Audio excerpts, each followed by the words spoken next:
Good evening. I'll stand up just to declare, yes, that I'm Julian Bell, that I'm a painter who works regularly at school and has done so for the last 12 years. And I am sure that many of you this evening have come because you know and love Stanley Spencer. But for those who are unfamiliar, and I think some of you may be, it seems important actually to introduce you and immerse you in an enormous artistic achievement, one of the most original and large artistic oeuvres of British 20th century art, and one that's singular, challenging, quite strange, but that's how great and original modern artists are. And to get to know this body of work, you can go and see a few things in the Tate Britain. There's usually something on show, I'm not sure what at the moment. Or better, you just go down to Liverpool Street, and about an hour on the Elizabeth line and a little connection will take you to Cookham, which is the village in Berkshire on the banks of the Thames, which was forever associated with Spencer, as we'll hear, and where Bradley Petitgas is the curator of the Stanley Spencer Gallery. Wonderful and again, immersion in an extraordinary art.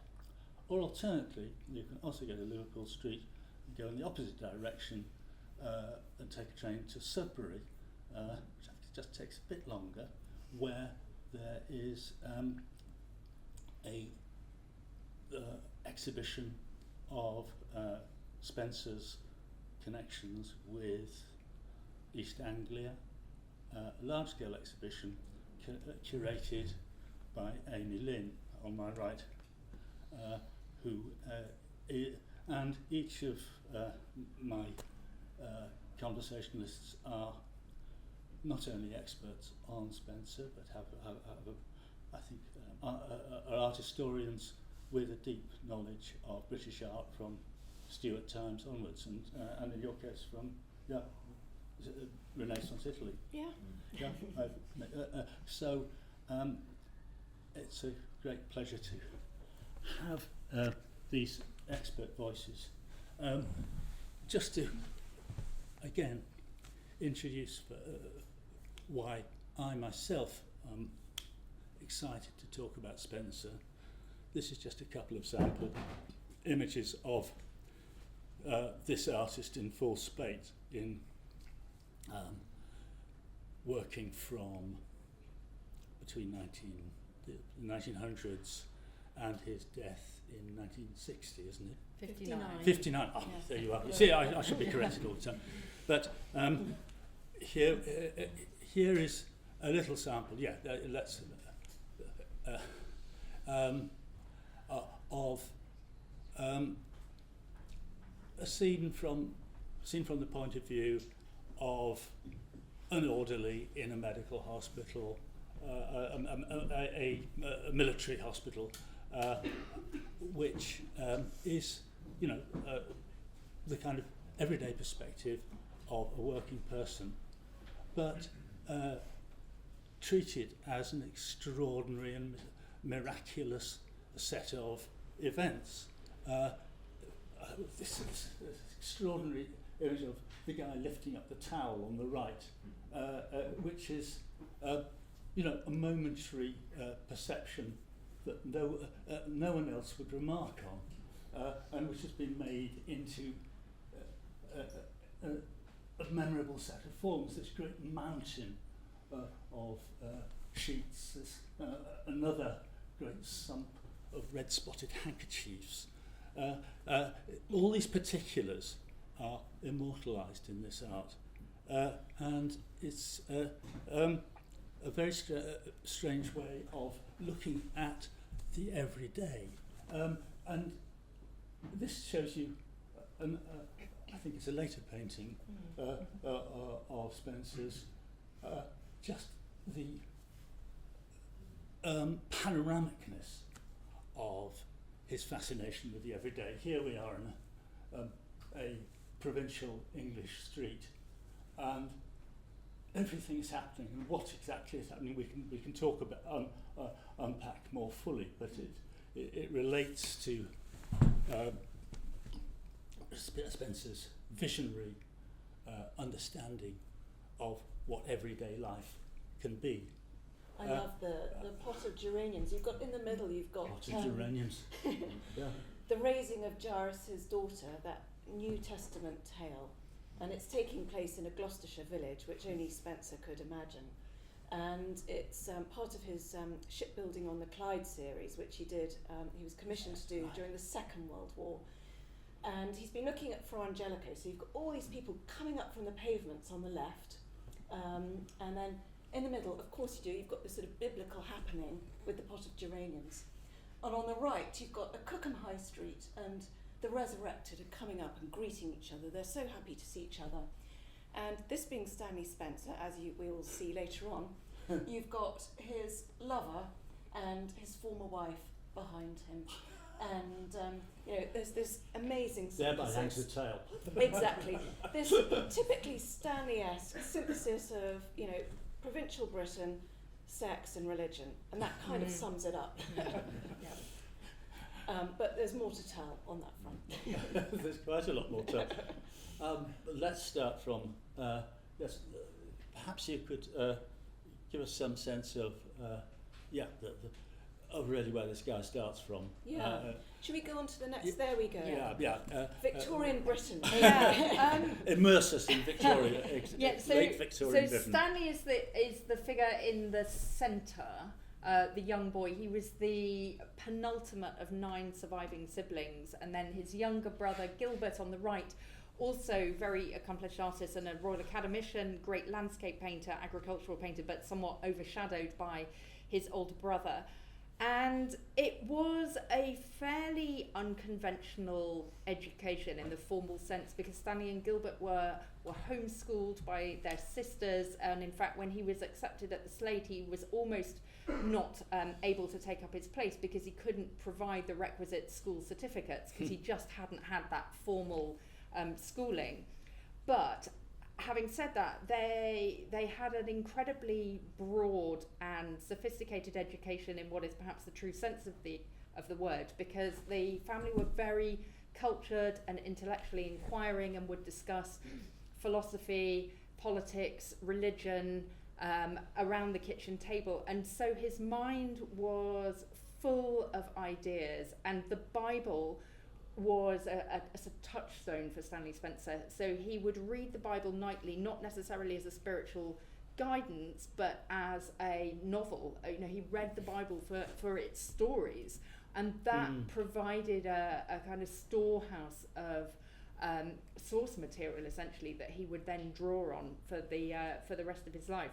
Where's this garden that they're standing in? I think is that Fernley? I think that's at Fernley, their which family is home in Cookham. In Cookham, where there's the self-same village where your museum is. So we are rooted, and the professions of these people. Apart from their paintings. Pa in the centre was a musician, so he was a music teacher. Took in private pupils, and also the organist of Headser Church of England. So he was the Church of England, and then Ma on the right, who her main job was childbearing, being yes.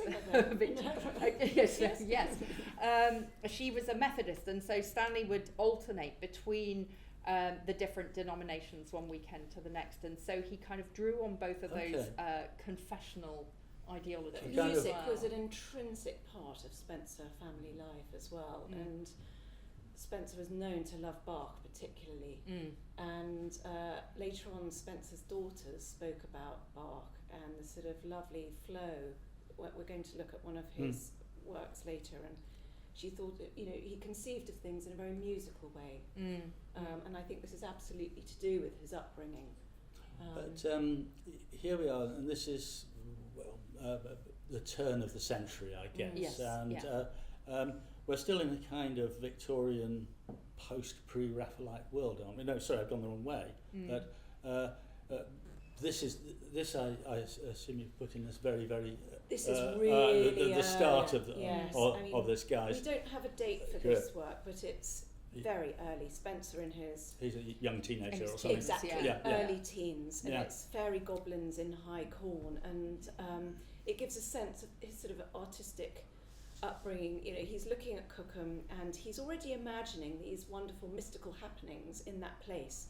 And he's clearly been looking at Victorian book illustrations, and he's already quite adept at handling pen and ink.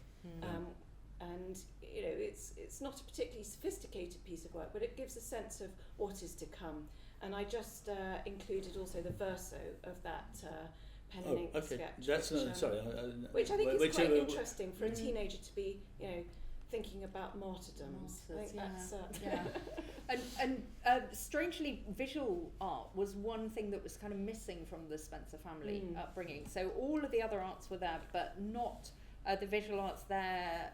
The paintings or the sort of visual stimulus that he grew up with was a few local watercolours, prints like Millet's kind of soap bubble advertisement, and then book illustration. So I think illustration was really fundamental in developing his practice in the early years. So I think that the next slide also is relating him to illustration, and that's is that a piece when he's trying to apply for art school or beyond, or what? This thing on the left. No, this was actually to illustrate a book written by a Cookham, a local lady in Cookham. And this is called Fairy on a Water Lily Leaf, and actually it was rejected by the author because the fairy was too dumpy and unattractive. But for me, this is such an incredible piece. It's got this pre-Raphaelite mood. There's something very sort of unspoken but felt about it. Sure. And also, it makes me think a little bit of Venetian pastoral themes. I'm thinking about Giorgione and these, you know, lute players. And through their music, they're conjuring up these visions of you know, nymphs.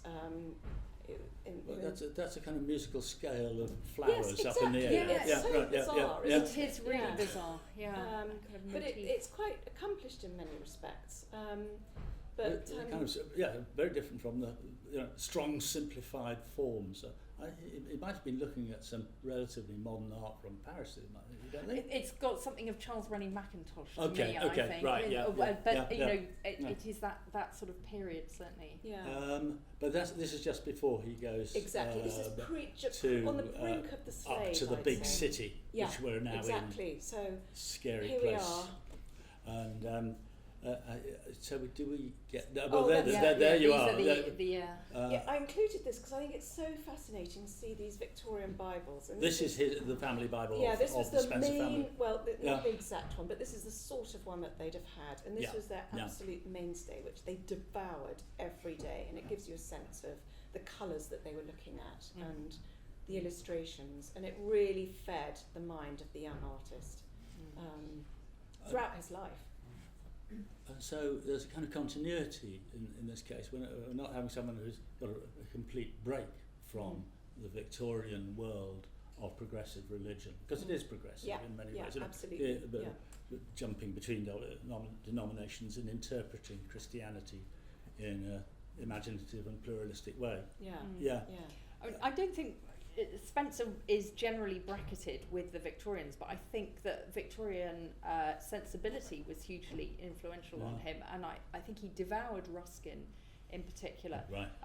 Ruskin. Which everyone read. He had Ruskin's book about it's called Giotto and his works in Padua, all about the Scrivani Chapel, and that was we'll come on to talk about that a bit more. But there's one point in that book that Ruskin says all progressive art is religious art. And I think that kind of sunk into him, and there are a lot of links between Spencer and the pre-Raphaelites, not sometimes in technique, but more so in sensibility. Exactly. I think. Yeah, I'd agree with you. I mean, the more we look back on artists of the earliest 20th century, you just realise how much spiritual aspiration, more religious aspiration was in all those people. Here we've got to the Slade. Yeah. 1908, he heads off. The boy from the village heads off to the Big Smoke, but Whoa. only Only after he'd done his time at Maidenhead Technical well, College. yes, there is. Okay. Yes, Do you want to come, because we've got a Well, couple of yes, we've got a couple of pictures from that. yeah. So let's have a quick look at the Slade while we're here, Okay. which is such an amazing photograph. And this cohort of students was called the Crisis of Brilliance. Such was their prodigious talent. So here you've got Nevinson, Gertler, Dora Carrington. That's just, I can see Dora Carrington somewhere on the left. Yeah, she's there on the Yeah. left, and you've got Stanley and That's Gertler with a hat on, isn't it? exactly Yeah. with the dog. And they were The exceptional. superstars, or They were yes, superstars, yeah. and they were unusual in that they achieved professional acclaim. like the people we're facing here. Yeah, exactly. Yeah. While they were Yeah. students, such was their ability. And whilst they all hung out in London and had a great time, Stanley insisted on going home to Cookham every day. It was his mainstay. His family was important, and Cookham really was the source of, I think, his artistic inspiration and brilliance. So, So even without the Elizabeth line, he was Yes, getting exactly, about yeah. I think the train along. I think the trains were actually an hour. better then than they are now. Well, there you go. Yeah, it must have been. Yeah. But yeah. he was given the nickname Cookham by his fellow students because of his insistence in getting home in time for tea every night. And he really embraced that. So he would then sign his letters Cookham when writing to his Slade School friends. While they were all schmoozing in the cafe Yes, or yes, something yes. every evening and Smoking being bohemians, cigarette, he was yeah. listening to Bach on the piano in Cookham. Yeah, well, good. We can. I'm- So I think the next couple are. oh yes, this is These are the so-called scrapbook drawings because they were drawn in a old-fashioned scrapbook. You know, one of those. Just off the shelf from a stationer's shop. Exactly. Yeah. That, you know, in those days you'd stick mementos and pictures into. And later on, Stanley did a series of drawings in the so-called scrapbook. And these ones are, the one on the left is his early experience at Maidenhead Technical College. And you can see, you know, the students here copying Gladiator. the Borghese Masterclass. Gladiator. Yeah. Yeah, and Stanley writes a nice little bit about, you know, the mayor looking self-important. He always liked to sort of bring the Oh, that's the humour guy with in. the chain, of course. Yes, Yeah, exactly. yeah. And on the right we've got the Slade, where they are also, you know, looking at one of the. It looks like one of Michelangelo's slaves, but Yeah, well, you know, possibly. we've got an Apollo next door. It's Yeah. much the same. It's, so it continues. So I don't know how it starts here, but you know, they always started after casts, and then once they had achieved proficiency in that, they would move on to No, studying. we've strayed quantum from that life. certain Yeah. discipline. I think. I'm Quite right too. Yeah. So yes, I mean, I remember doing that myself at the City and Girls Art School once.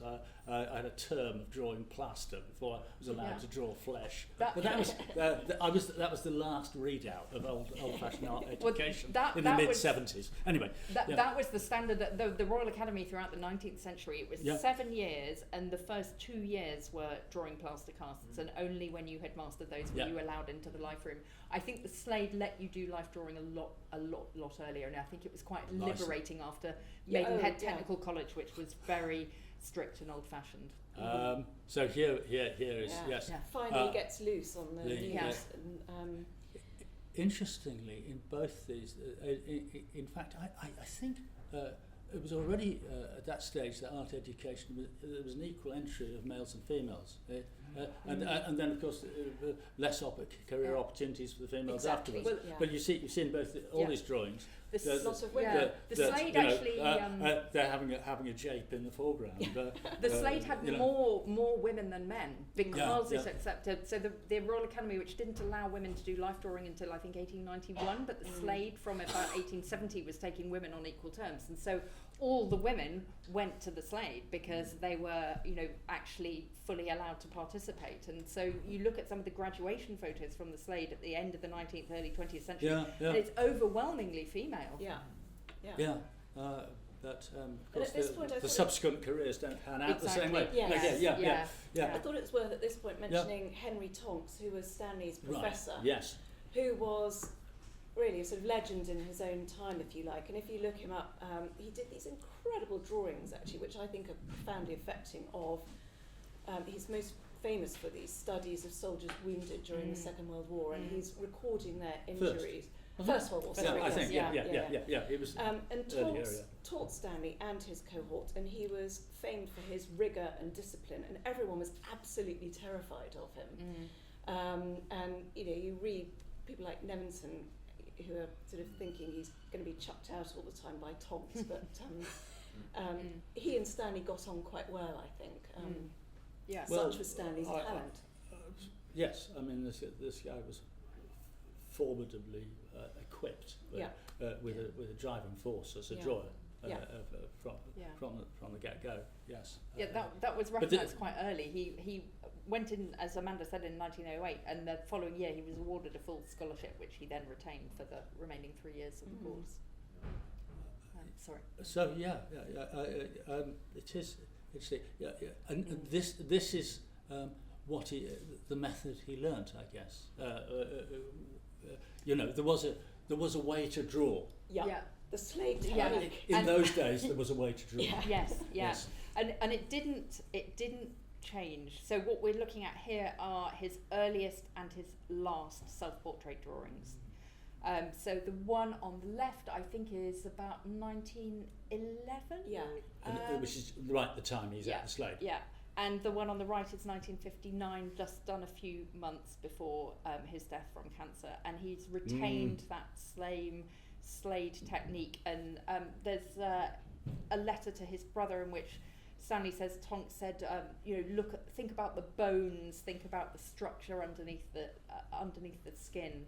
And that technique that he learnt under Tonks absolutely stayed with him throughout his career. He never wavered from it. There was a particular method of starting to draw a portrait with the eye. Always begin with the eye and work outwards. And I've talked to people who sat for him in the 1950s who've described exactly that, him beginning with the eye and working outwards. So he never, once he'd adopted that technique, he never wavered from it. You'll notice also that beautiful cross-hatching technique which has endured throughout his life, which they were all told to look at Michelangelo, and that's absolutely what Michelangelo was doing.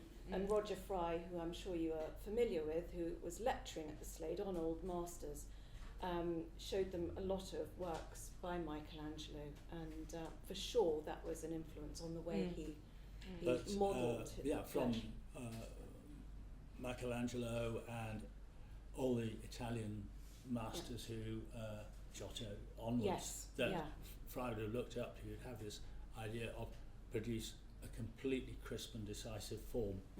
This head is and everything we've seen, they're very, very sharply defined forms. It couldn't be less like Impressionism. Yes. And here you are. Yes, again referencing the painting that he does. Just a bit after going to the Slade? 13 to 14, just finished it on the outbreak of war. I think it's such channeling a beautiful Botticelli. It's incredible. But it's actually not typical in terms of his painting style. I think he didn't tend to model his figures with so much kind of depth and care as he has done here. This, I think, is really him setting out his stall as a painter, showing what he's capable of, looking back to Renaissance precedents, but then as he goes further through his career, painting becomes much more, I don't know, what's the word for how would you describe a man? Well, we'll see. We'll see. Not as thoroughly modelled. No, I mean, I think it's what you call a masterpiece originally was. It was your piece that proved you were a master. Your demonstration piece. Yeah, and he does write about... It's got a stronger chiaroscuro than most of his stuff. Absolutely, you're absolutely right. His light tends to be more even than that. And that's because he is paying homage to Botticelli, which is the picture on the right in the National Gallery, and also Bernardo Luini, who is looking at in the National Gallery. Leonardo's pupil, who he writes about extensively, and he famously declared, "Oh, I wish the National Gallery was in Cookham." Such was his love of that place. That would be handy. Yes. Yes. And obviously, tell me if I don't know the answers. They was channeling all these Italians. Did he ever visit Italy? No. He knew the works of the Italian masters In through Roger Fry's through the National Gallery. Through the National Gallery, absolutely would go there at lunchtime to look at the collection. Roger Fry was giving art history lectures, but there was also, and I don't know if we can sort of... Yes, we'll get one in a minute. Let's see what we've got next. Okay. Oh, well, this is his first big hit, isn't it? Yes, this is his first banger, as they say. And this was exhibited at Roger Fry's second post-impressionist exhibition. So it's amazing to think, this was the range of artists that this work was exhibited with.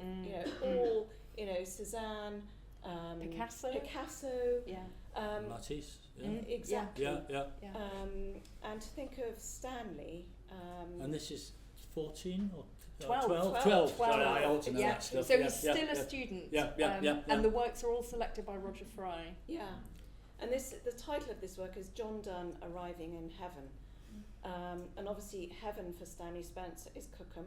So you've got John Donne pitching up in Cookham, Woodbrook. Well, this is a bit of common land just outside Cookham. Yes, Woodbrook Common. Right. It's good enough, Cookham. And Stanley being Stanley, I mean, he's absolutely obsessed with John Donne and reads him voraciously. And he's a very bright man, but probably doesn't quite understand the complexities of the metaphysical verse and some of the You mean he's not an academic? Well, yes, exactly. He probably understands very well. Well, probably better than most, actually. So John Donne talks in a very sort of broad way about heaven being everywhere. So this is why you've got the angels looking north, south, east and west, and John Donne approaching and But this is the moment at which his art looks very forward-facing and kind of very post-impressionist. Exactly. Post-impressionist. Like he's channeled the latest stuff from Paris, or even if he hasn't been there, I don't know. But, he is channeling the latest stuff, but also there is that, we were talking about Giotto earlier, there is that lovely sort of chalky, plainer way of dealing with paint, which I think owes a lot to those so-called, primitive, early Italian primitives, as they were then called. Primitive was good. So there's a lovely synthesis, and we've included here the drawing for that, which I thought might be helpful for your purposes, which is such a beautiful thing. And you can see how he uses pen and ink and paint a very different effect. Much more detailed. It's much more worked up than most of his compositional sketches as well. He always used drawing as the basis of his paintings, but they were rarely as finished as this drawing is. So I almost wonder if he had made this as a standalone drawing first before deciding to work it up as an oil. And the painting is rarely as simplified, in fact, isn't it? Yeah, I mean, usually. True. But anyway, there he is with stuff that he's learnt from the Slade and picked up on being in London in this heady period just before the First World War. And there are other, I think you wanted to open out how his method that he was learnt at the Slade continued through his life, and we get a fantastic demonstration of this if you go to Cookham. In Amanda's gallery, they've currently got on show this gigantic thing, which is like it's 5 meters across. It would be from that end to that end of the room, and it fills the chapel, converted gallery, which and it was going to be his last magnum opus or something. Absolutely. So the subject is Christ preaching at Cookham Regatta. So Amy is the expert on this painting, so I'm going to let her. The regatta was the biggest event of the social season in social calendar in Cookham. So just to give you an idea of what's going on here, there was a big evening concert at the end of the regatta, and there was a floating concert, in fact, where the orchestra sat in the old horse ferry barge, and all the regatta goers gathered around either in the punt or on the bank according to their financial means. And Spencer, in his typical way, has taken this remembered event from his childhood and overlaid it with a biblical scene. In this case, it is Christ preaching from a boat on the shores of Lake Galilee. He needed to push away from the bank because the crowds were so great. But aside from the subject matter, what is fabulous about this painting for us is the fact that it's unfinished. Because it gives us such an amazing insight into his working methods. Yeah. And he worked on this for the best part of a decade. Wow. He was working on other paintings at Yes, the same of course, time. of course, He would sort of put tools down, come back to it. But before he even began on the main canvas, he spent 2 years working up drawings for it. So he had the idea of... click through those drawings that you'll measure the lower down. Click, I think this one, I think this is a measure of his enthusiasm, because this is a sketch on toilet paper.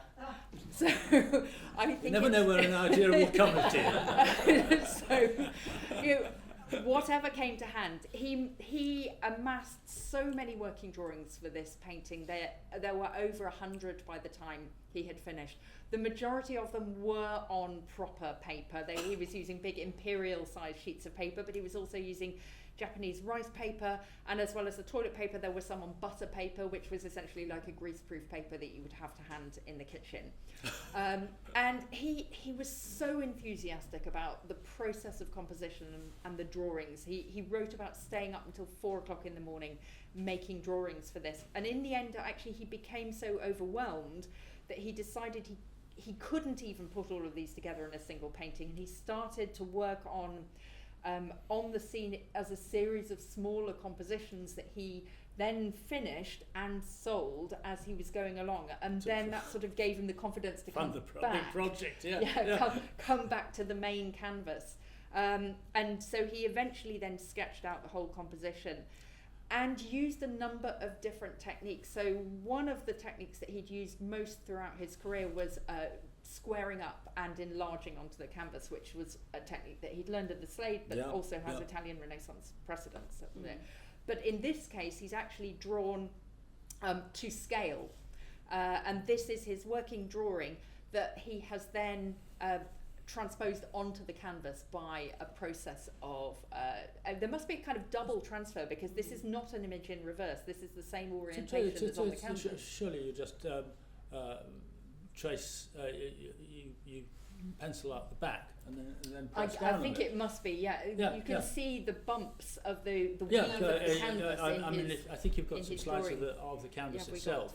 If we go through, like so this. Here you can see the. And he said, it's nice to draw direct for a change, but he ended up using both techniques. Also, you can see here his methodology for actually painting is quite extraordinary. Yeah, it is. It's almost it's crazy. And when you get here to the details, so beautiful. and yet he's left the void for the grasses. So he needs to switch to a different palette of colours for those foreground grasses.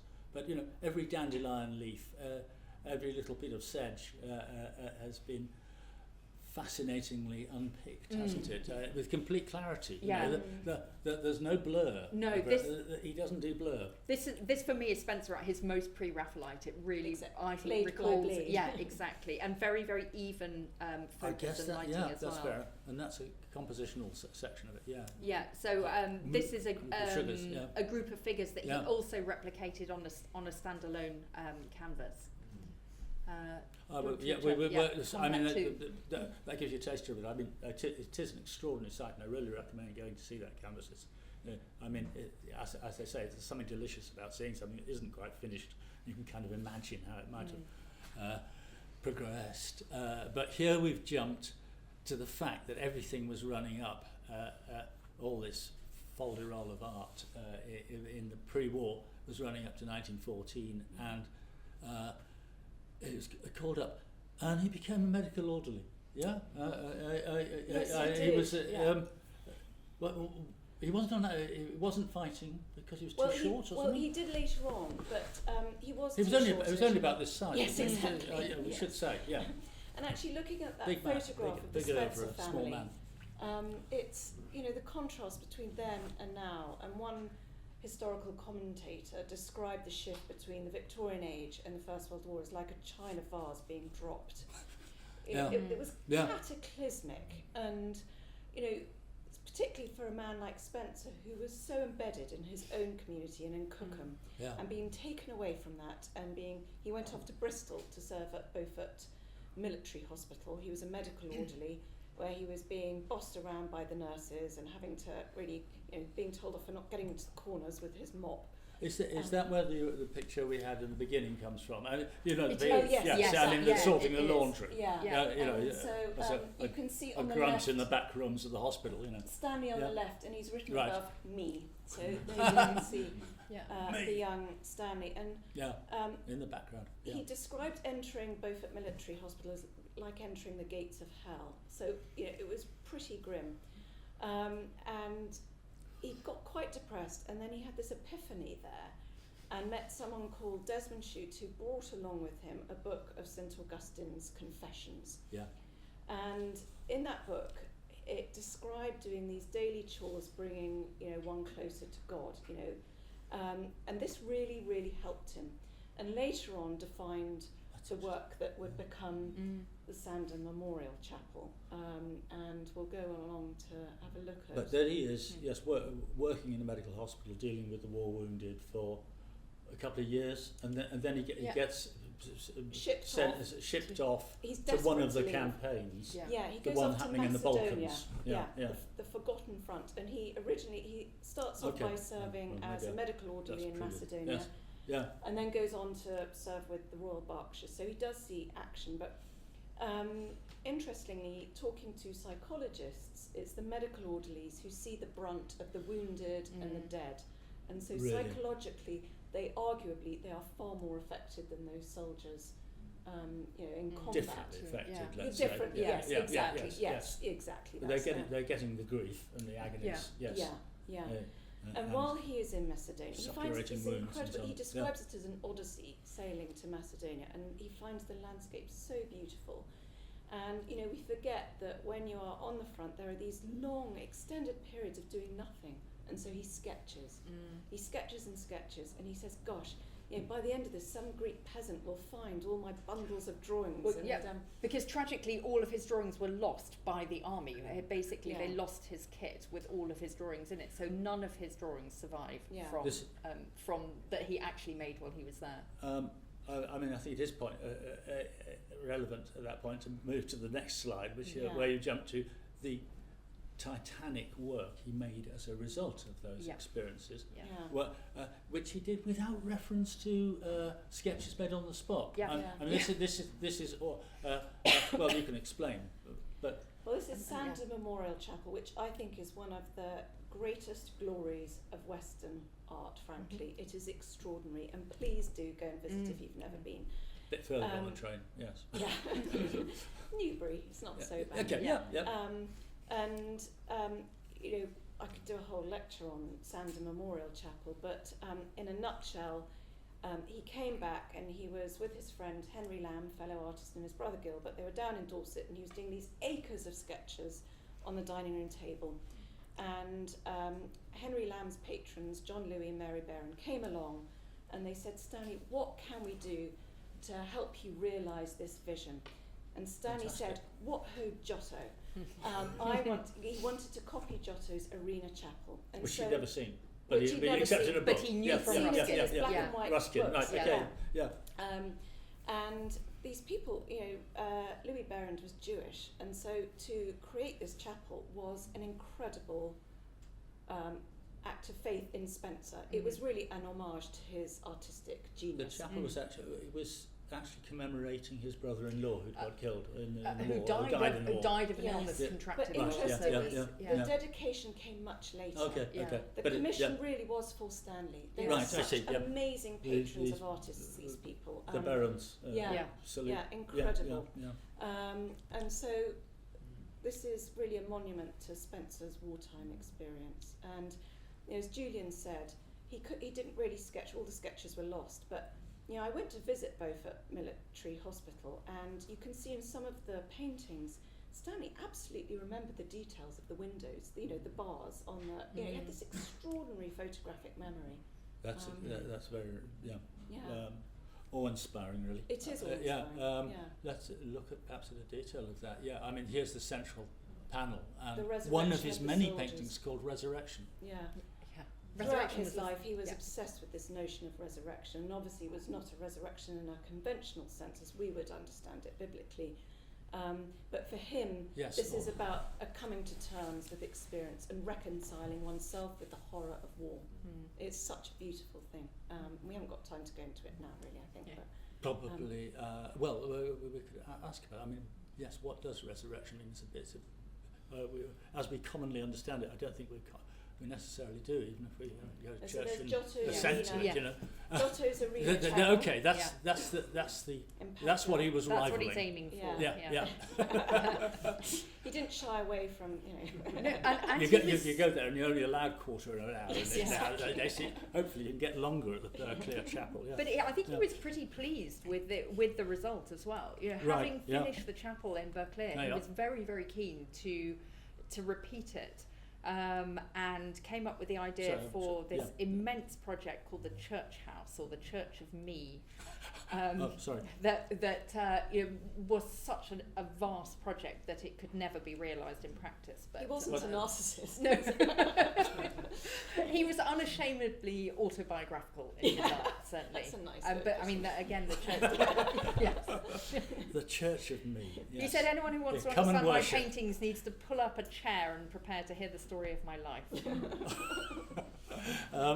Let's okay. We really need to Keep go going. there. Yeah. These are Yes. giving us an idea Of of the Macedonian landscape. but these are sketches remembering Macedonian Yes, landscapes yeah. and the mules that were used for transporting The wounded. the British Yeah. wounded and so on. And then we're getting the whole scheme that he's Yes, this is working one of up. the working drawings, so it's splattered with oil, and Squared up, yes. this is not his final sort of resolution, but it gives one a sense of how he's thinking about the scheme and how he's using that squaring up. And it is based essentially on a Renaissance altarpiece, so you have this predella running across, and then the central panels, and then a larger scene going on in the in the upper exactly in the spandrels. Oh, I see. Yes, yes. Oh, yeah, I'm kind of getting a glimmer. Yeah. And here's one particular scene. I will say for me, this is the kind of thing I particularly love in Spencer. Just speaking as a painter, the way he's fascinated with the relationship between figures and the strange shapes that human beings make for themselves to work with and find themselves at home with, and these mosquito nets veiling the squaddies in their tent and hanging from the roof, and how this dealing with the functional inconvenience of all the mozzies up on the roof it is a kind of transfiguration of You're so right, it's turned them into arriving in heaven like John Donne or something. Well, yes, those soldiers coming in, it's called Revelli, the wake-up call, and you've got these soldiers coming in from the right, which for me always looked like angels coming in to announce the fact that the day has started. And the way that net is painted, that sort of gossamer texture is so beautiful, so beautiful. Well, all worked with very fine brushes, I presume. Yeah. And just to go back to something that Julian began by saying, you use the word every day several times, and that absolutely sums up Spencer's fascination with the small details. So given that the whole of the chapel is essentially a war, it's a piece of war art, there's no conflict in it, there is no death, there's no wounding, it is all the little details of everyday life, such as wrestling with your mosquito net, or scrubbing the floor, or filling your water bottle. It's homing in on those little everyday details of the war experience. I do remember my folks, saying about the Second World War that 90% of a war is boredom. It's every day. But for him, it wasn't boredom. It was transfer. It was the everyday. There's certain moments of extreme terror, punctuated by a lot of waiting around. Hence the sketching. And here you are contrasting his fellow alumnus from the Slade, Nevinson, on the left, with this macho futuristic language of the guys at the machine gun. And man is What's mechanised. the actual picture? Here's this guy crouching between Baths. Bathtubs. He's scrubbing The the floor magenta between He's the scrubbing baths. between the bathtubs. He That's loved the that's a bathtubs. heroic vision of war, isn't it? Yeah. Well, he liked going between the bathtubs because With a A, little he liked safety their pin, colour, yes. and B, it was a quiet place where he could read his art books. So he'd slink in between them wearing his actually beautifully painted apron. I mean, the texture of that is just lovely. Yeah. But no one else would ever No, have seen that. It's completely just mad, it's yeah. amazing. It's wonderful. And yeah, here's again. It's Nevinson, who has got a lot of publicity as for The war made Nevinson. I mean, you know, It's, he was giving you the dynamism and the horror of war, and here's strong chiaroscuros and extreme grief in the war hospital. Yeah, this is northern France. He was on The ironic title La Patrie. the Western Front. Yeah, Yes, yeah. as opposed to Horrific. the southern, and then So this is Spencer's wounded. You know, they're in a lovely room with wallpaper, remembered from his Cookham bedroom. oh, I see. Yes, it's And- to the And wallpaper's something else. Yeah, isn't it wonderful? And then you've got this medical orderly with the buckets, and they look like an angel. You know, it's like someone's come down from heaven to scrape people's feet. Yes, this Painting extraordinary. the wounds with iodine Yeah. Ouch. under the tent, and like you were saying before about the shapes, it is. I mean, it's all about the kind yes, of the absurd shape of being under a duvet. Yeah. And the cowhide pyjamas are just lovely. He's exploring things that are completely familiar, but no one else had really explored. And Spencer loved coziness. He always talked about coziness. You could make a good art of coziness. Yeah, yeah. So, Yeah. So you've got the rolled mattresses, Yeah. people snugged up in their strange. bedclothes. You know, it's probably the worst word in the art world, isn't Yes, it? exactly. Generally, that's cosy. Yeah. But anyway, sorry.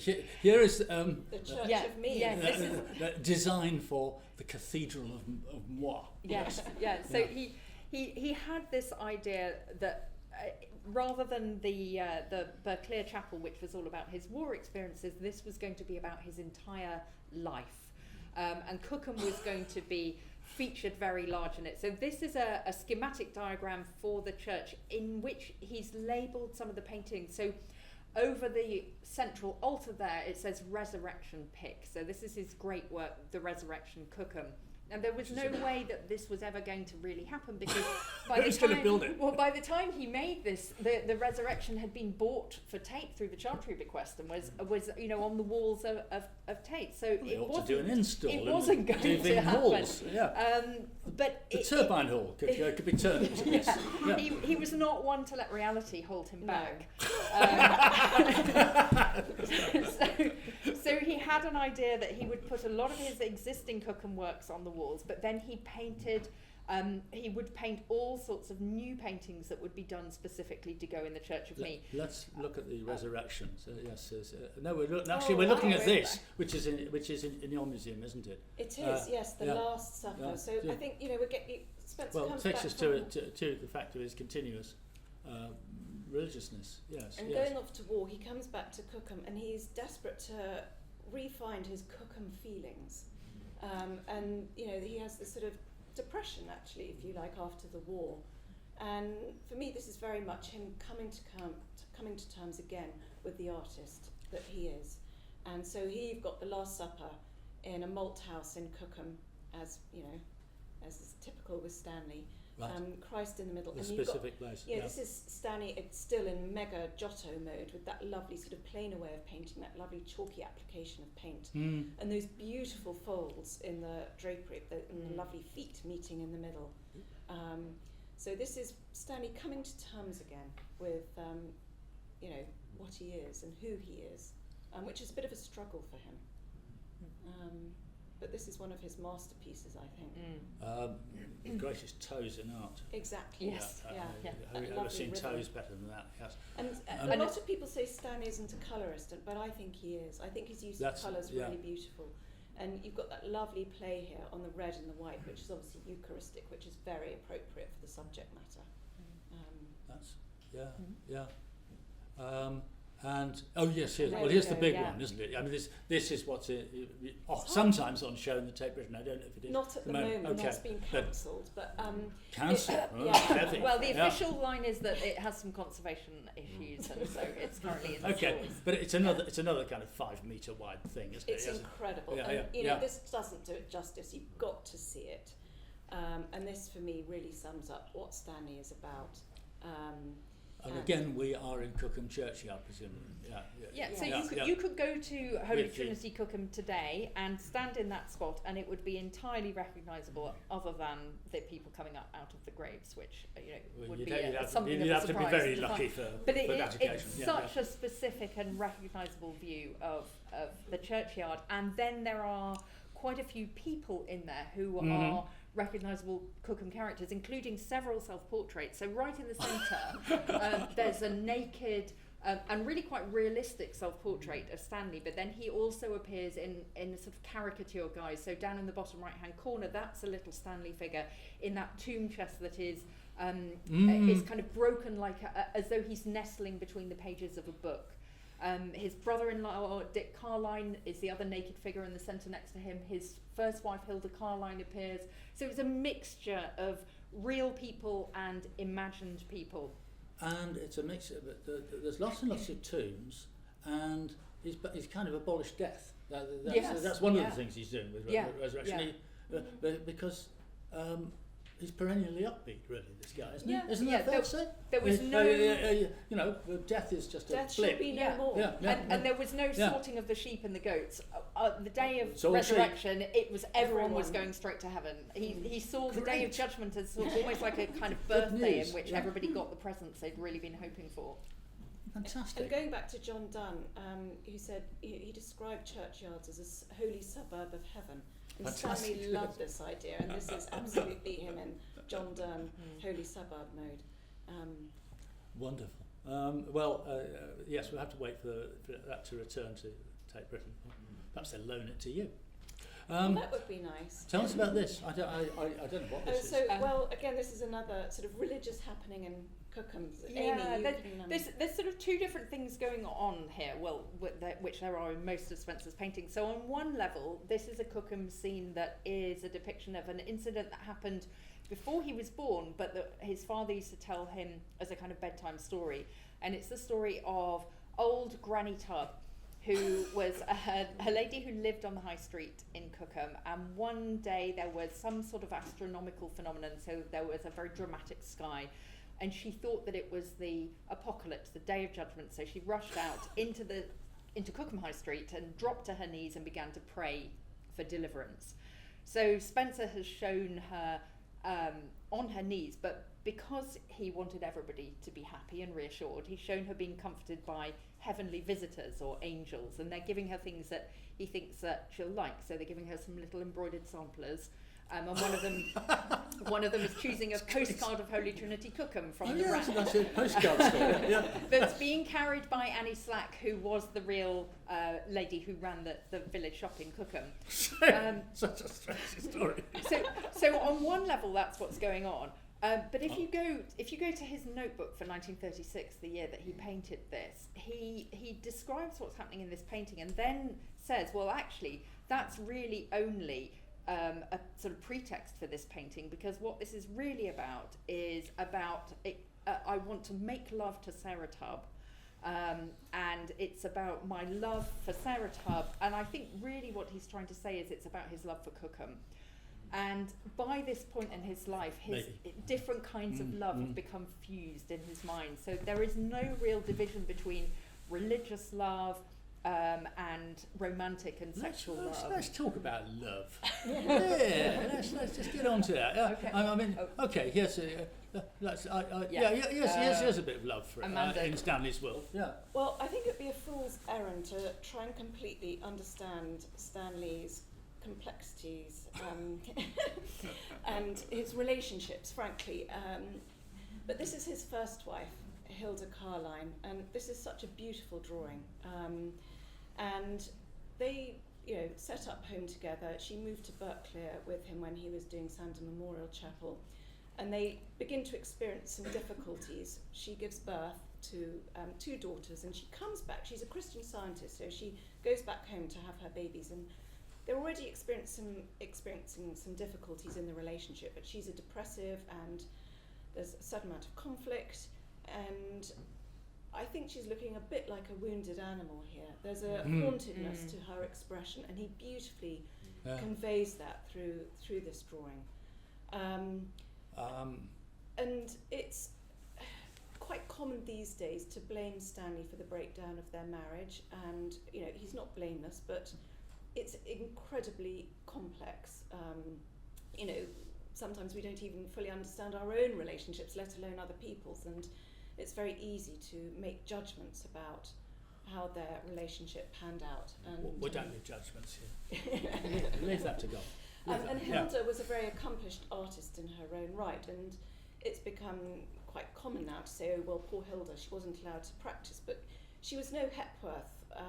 She didn't have this drive to paint like some artists. But so they're at Berkeley, and they go back to Cookham, and so they've been married for a few years. Exactly, they've got 2 We've got daughters. 2 kids. Yeah. And Stanley again has this epiphany. He goes into a tea shop and sees this woman, Patricia Preece, who you can. There's Patricia Preece, which is the most sort of amazing anti-portrait. It's incredible, this thing, Patricia at Cockmarsh Hill. And again, you get this sort of whole sort of slew of writings about the Cookham feelings coming back. And for him, it's a coup de foudre. And Patricia is incredibly engaging. She's quite attractive. She's very tall. Whereas, Hilda was quite quiet. And yes, where to sideline. start? Sideline, if I may just say, it also points out that an awful lot of, which we're not really touching on here, Stanley's output is landscapes. And yes. he paints very beautiful descriptive landscapes of the Thames Valley and other places. But yes, the theme here Stanley is the strange veer his life takes from this, the point where he meets Patricia Preece there. And he becomes completely obsessed with her. And he lavishes her with gifts. Yeah. And from the mid-1930s, he begins to draw her. And it should be said at this point that Patricia is living with her friend, Dorothy Hepworth. They are both artists, and at that point, Dorothy is attributing her own pictures to Patricia because she was the better salesperson. So there's this very interesting dynamic going on here. I think Patricia really, leads him along. Their relationship was never consummated. What do you mean, Stanley's and Patricia's? Stanley's and Patricia's. Yeah. And there are these incredibly powerful letters between Stanley and Hilda, and Hilda's just desperately trying to understand what is going on here. And she suggests that maybe Patricia would like to go and see a gynecologist to understand, what her problem might be. It's tragic, but you get this incredible series of nudes, which for the mid-1930s, this has never been done before. Not in Cookham, nor in most parts of England. Yes. No. And Stanley describes his paintbrush as like an ant crawling all over her body. There's a thought to conjure with. Moving down the flesh an inch at a time. Yeah. I think his most notorious painting follows. Yes. Which is, is he? This is an unconsummated relationship, and I suppose this is a picture about that, and a picture that brings in a nice leg of mutton from the butchers to ram the message home. Yes, flesh, unconsumed flesh. Yeah. But actually, there's another layer to this because there's the leg of mutton pond in Hampstead. So I think the leg of mutton is an allusion to Hilda and his happiest times in Hampstead that he spent with Hilda. So it is really, again, about the complexity of the relationship of the three of them. That's Hilda in the foreground. Yeah.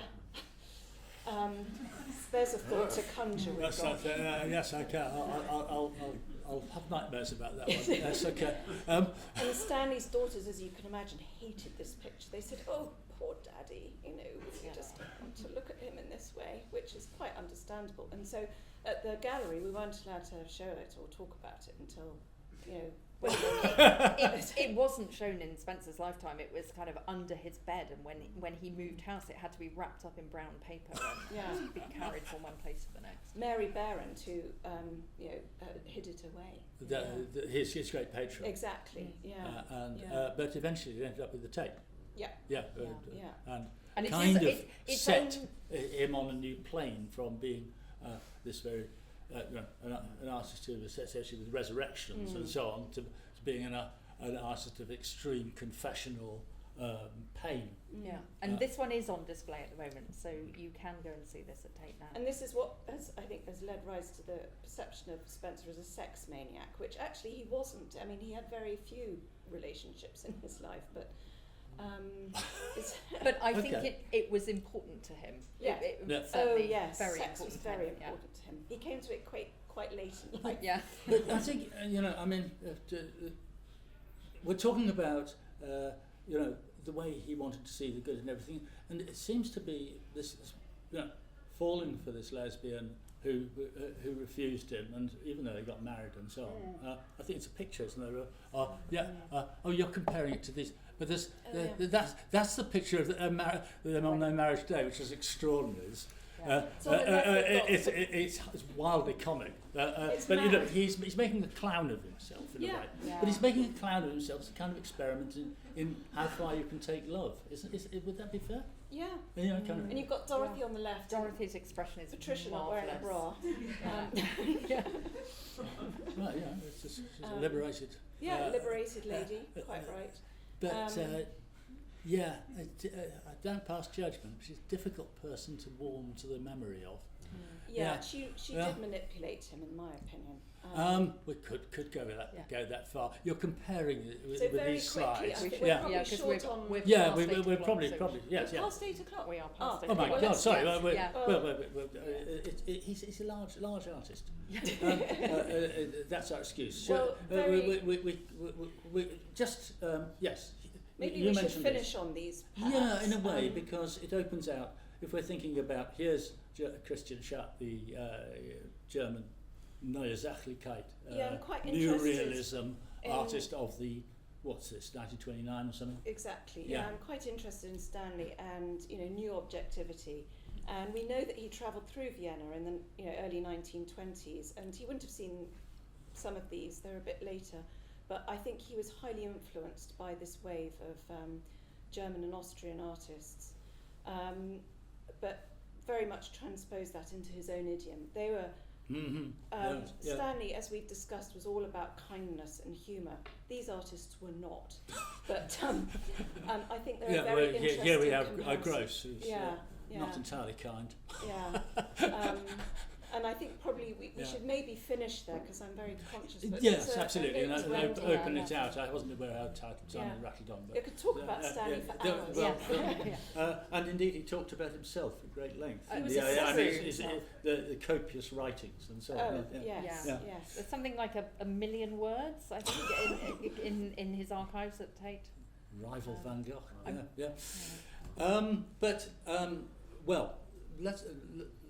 Let's open it out, because we've been rattling on for a long time, and there's a lot of questions that can spin off in every which way and open the question out. But starting with technique, when I've seen his paintings, I've been struck by the matte quality of the finish. Did he ever use egg tempera, or was it always oil? He just made oil look a bit like egg tempera. Well, there was a great fashion for egg tempera between the wars. There was a sort of rappel à l'ordre, sort of going back to these sort of old-fashioned techniques. And he did experiment with it. And he was going to do Sandham Memorial Chapel in egg tempera, but thank God he didn't. It would have taken even longer. Yes. They're actually on canvas in the chapel, which is also a good thing. Have they ever been restored? Yes. They have. They're in pretty good nick, actually. Some of them have this extraordinary fatty bloom. I'm not a conservator, so but that is generally what it is known as. So they have a few condition problems, and I think that's probably related to post-war materials, and that no one quite knows how to deal with them, but they're in pretty good nick. But is Yes. chapel Wouldn't have happened if you used egg tempera. No, it's actually all right. And about in 2012, I used to work for the National Trust. There was a big conservation project at the chapel, so it's pretty safe. It's a well-conserved space. Can you just flick without talking, just so we can see what else you selected? I think we got into the harsher stuff, which is the really grotesque But just work flick of his it. late. I mean, you don't No, have to talk no, about no, no. We're not talking about it. No, not to be mentioned. No. I love that picture. That's close up of a garden. This is his visual recall of a garden. Any other questions? And that's the exhibition that Yes. Amy's Yes. curating. Yes. Yes. Yeah, just on Yeah. his sort of legacy and how he influenced other artists. I always sort of thought with his character design, I think there's a painting at Tate Britain of a saint leading ducks. St. Yes, Francis St. of Yes. Francis. That's Yeah. right. Yeah. Exactly. And it has this kind of butterbean head, which reminds me of Guston's heads. Guston. Oh, Yes. Wow. Yeah, I that's was a just thought. wondering, like, if you speak on it. I think it's kind of convergent evolution, probably, isn't it? I mean, you know, Guston again was someone who was very, very classically trained and took off into wild variations of his own. Visited But Freud yeah, and yeah, visited yeah, it's true. Freud, Yes, those butterbean heads. Yeah. Very reliant on And old also masters. by when you were talking about the mosquito nets, it reminded me of the Klansman of Guston. Interesting. That's Yes. Yeah, perhaps they could sit together in an exhibition. I certainly think That's there's a a generation of artists who are working now who are really influenced by Spencer. I'm always pleasantly surprised by how many contemporary artists I meet who will cite Spencer as being really influential and inspirational. So, you know, give it another generation or two and I think we'd be able to cite a lot of people who've been influenced by him. I was just going to ask about the, you know, like how a lot of, maybe the artists sort of slightly post Spencer, so especially Lucian Freud and things like that. Now it never seems to have come up that they're obviously very inspired by him, and it's like I know there's a lot of to do with the RA and kind of his like kind of sex paintings and all that stuff, giving him a bad name. But is there any other reason why he kind of got like kind of shunned a little bit, or like he seemed to be lost a little bit until like the last until slightly recently? I think all artists are susceptible to the vagaries of taste, and I mean, and actually Freud's quite an interesting point because I mean, without a doubt, there was an influence there, and Freud was quite vociferous, saying how he was not influenced by Spencer, and I think he protests too much. Yes, exactly. And I think it's just a question of taste, really. But it's also a question of his interpretations of history. You know, there was an idea that progressive modernist history would probably take you to 1950s New York and abstraction and stuff like that. This was a backwater from. If you thought that art was a progressive movement going in one direction, this didn't fit your scheme. I mean, we seem to have got beyond that, and I think that's a good thing. But Sorry, just continuing on that. I mean, do you think he's sort of too English to really strike a chord with that? We were talking about this earlier. Before, I think he's only superficially English in the sense that his subject matter, the detail of his paintings is incredibly English. So all of those scenes of village life and the little observed details of everyday life are incredibly English. But if you take a step back from that, the themes that he is treating are extremely universal, and he's certainly looking very much to the precedent of the Italian Renaissance paintings, all of those religious themes, but even taking biblical scenes and setting them in 20th century Cookham, that's the equivalent of Italian or Northern Renaissance painters setting biblical scenes in their own contemporary landscapes and interiors. So he's doing the same thing now. So I think he's really treating also the big universal questions of love and death and life and sex and religion, you know, those big topics that have been dealt with internationally and throughout art history. It's just that he does that through the medium of some very specific English details. Leading on from that, I'm just thinking Bruegel. And, Oh, you loved Bruegel. Yeah. Mm. Yeah. Yeah. I must admit, I've never come across that comment that he was friendly. He would be, yes. He saw them in Vienna when he went through in 1920. Weirdly, he went to Vienna, but he never went to Italy. It's kind of strange. But I thought I mean also having visited Mexico a few years ago, I think what he's doing is quite parallel to what Diego Rivera and Jose Clemente or Orozco do. They're very, very located in the world. The one thing that he isn't is he's not a very political artist. He's a very democratic artist in that he's interested in he embraces and celebrates everyday life in this very strong, positive way. But there isn't a political edge really to his work. There was a brief political it'd be moment hard to it do passed. that, say so. Yeah. Yeah. So did you say that exhibition's on at the moment? Yeah. Yes, that's in Sudbury at Gainsborough's House until the end of March. It's closing on the 29th, and then it's moving to Cookham in a slightly reduced format simply because we have less space in the gallery in Cookham. But we'll have different things there. yes, and there's going to be a couple of things there in the Cookham iteration that aren't in Sudbury, and that's there until the end of October.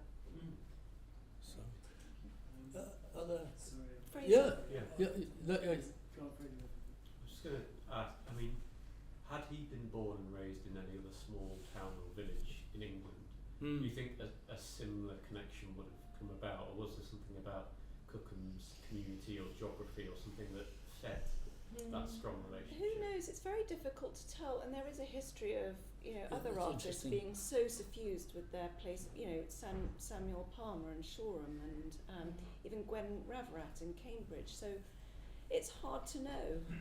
And I suppose for Stanley, he was so close to his family, and his family were very much part of that place and the community, that if one transposed that somewhere else, who knows? It's very difficult. But it was to probably say what's that. important that it was in a train ride from London. Yeah. So it's home county's art. It's located. It's the great artistic achievement of the home counties, if you like. Yeah.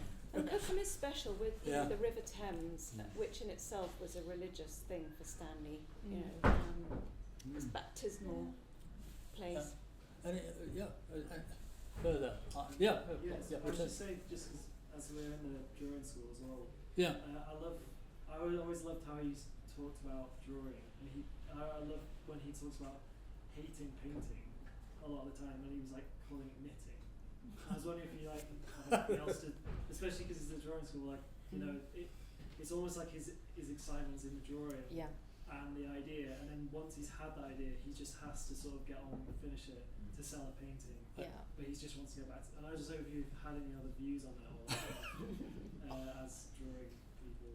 I would be inclined to agree with that, and that I think he found joy in composition, and it was all about the ideas. And his kind of hardest time, I think, was in the 1930s, partly because it was a personal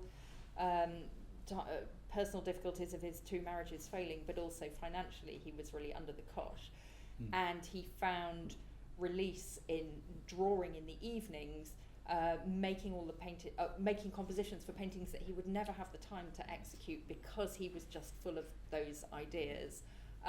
So I think I see, Amanda, you might disagree.